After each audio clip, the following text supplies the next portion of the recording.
Next, we have Beth Walter. I'll let her introduce herself. Thank you. I should have told Kristen I was going to go first.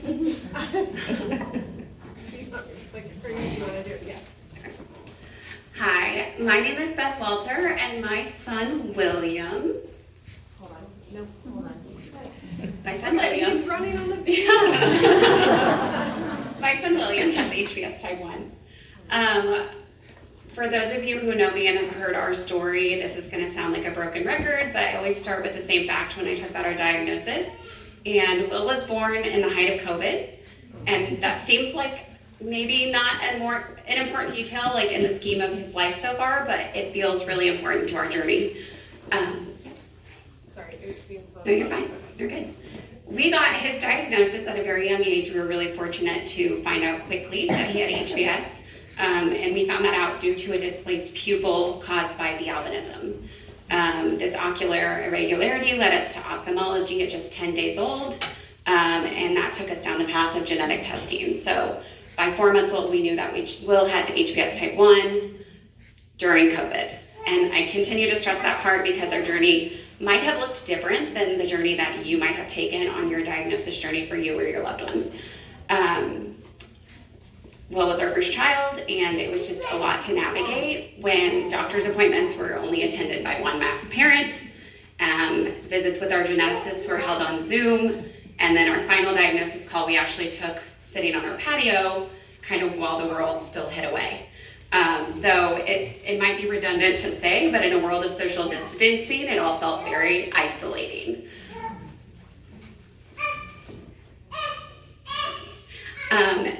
We have always been blessed with an amazing support system, and we have fabulous friends and family that will stop at the drop of a hat to do whatever we possibly could need. But in the middle of a pandemic, it kind of felt selfish to ask for help. So there were so many other people suffering, so we kind of did the brunt of it by ourselves because we kind of had to when only one person could attend at different times. We just kind of put our heads down, we tackled the different appointments. A lot of times we felt really over our heads because the doctors didn't know about HPS. So we kind of had to teach ourselves some crash courses in genetics using the HPS Network website and the welcome packet that we had received. Then in December, when the world was not fully healed but healing, Giving Tuesday occurred, and we had followed the HPS Network on social media. And I felt like it was time to let others in on our journey a little bit and kind of let them know what was going on so far. And so I sat down and I composed a lengthy Facebook post, and I constructed it to share with like our friends who we hadn't seen in several months and family that we just had distanced away from for a little bit. And so I just wanted them to know about Will's diagnosis and a little bit about what was going on, because that felt like the appropriate way to get out information when everybody was kind of still at home.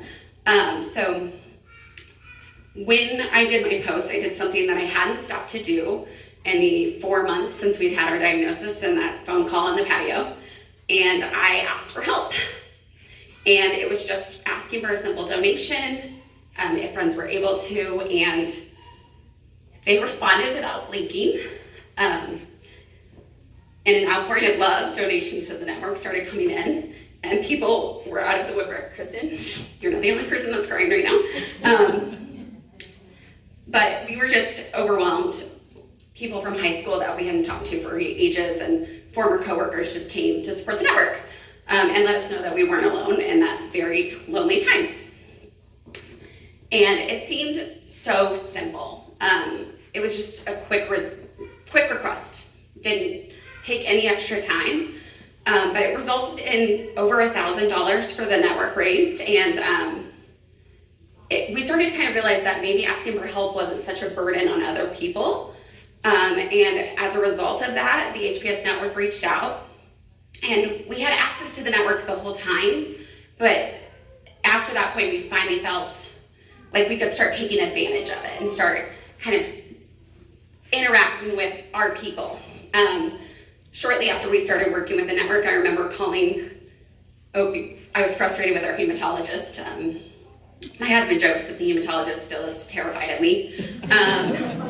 But I needed to get some clarification over an upcoming surgery that Will had. And You can imagine my surprise when I called the network's number and Donna picks up. I was fangirling. I was starstruck to be speaking to the founder, the woman that had fought so hard for HPS. I had asked for help, and it will come as no shock to anyone in this room, but Donna immediately heeded the call.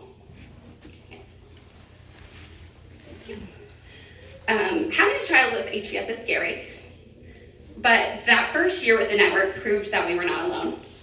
And we were kind of emboldened by the support of other HPS families and patients from around the world, and we started asking for help in other ways. In the summer of 2021, my parents got the harebrained idea to host a benefit concert in their own backyard to raise money for the network. With some planning, hard work, and a lot of help from friends and family, the concert went off without a hitch, and we raised around, I think, $12,000 for the HPS network in one day. Yeah, we were excited. We asked our friends and family for help, and once again, they rose to the occasion. Can you see my theme here? Okay. Over the years, we've had several more fundraisers. We did a pickleball tournament. We did workplace bake sales and 2 more concerts with silent auctions that have grown increasingly larger. Our concerts went from reaching less than 100 people to having over 200 in attendance. The opportunity to host a silent auction kind of fell into our lap, and friends and family started reaching out with items they wanted to donate for our cause. I realized many businesses in the surrounding area had money and items set aside for charitable donations, and there was only one thing we needed to do in order to attain those things. We needed to ask for help. Our most recent Hermansky event, that's what we call it, Hermansky, it's a thing, had over 50 silent auction items. We were able to take it online, so we even had people in this room able to support our cause there. And all of those things were donated by generous souls and businesses. My parents so graciously cover all overhead costs of that event, so every single thing, 100% of the money raised can go directly to the HPS network. So we are very grateful for that support. We were ecstatic to find that by the end of that day, our backyard event had raised almost $35,000 to go directly to the network. So, thank you. There have been 2 constants in the close to 5 years of our HPS diagnosis: the unwavering support of the HPS network and the propensity for people to give, and give generously, when help is needed. If there's one thing I've learned about navigating caring for someone with a rare disease, is that it's okay to ask for help, and more often than not, people will far exceed expectations to show their support. There's so much to be gained from simply remembering to reach out to others and ask. If you're feeling isolated, like I was, please remember you are not alone. It is sometimes hard to see, but there's a lot of good to be found in the world. You just have to ask for it. Thank you.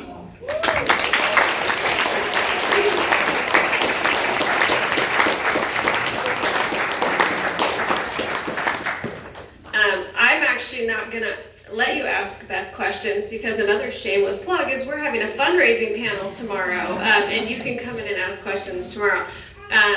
And that panel does include a wide range of fundraising opportunities. Actually, if anybody wants to ask questions, they definitely can, but I just want to also throw it in if you want to come tomorrow. Does anybody have any questions for Beth? No? All right. Jace, come on.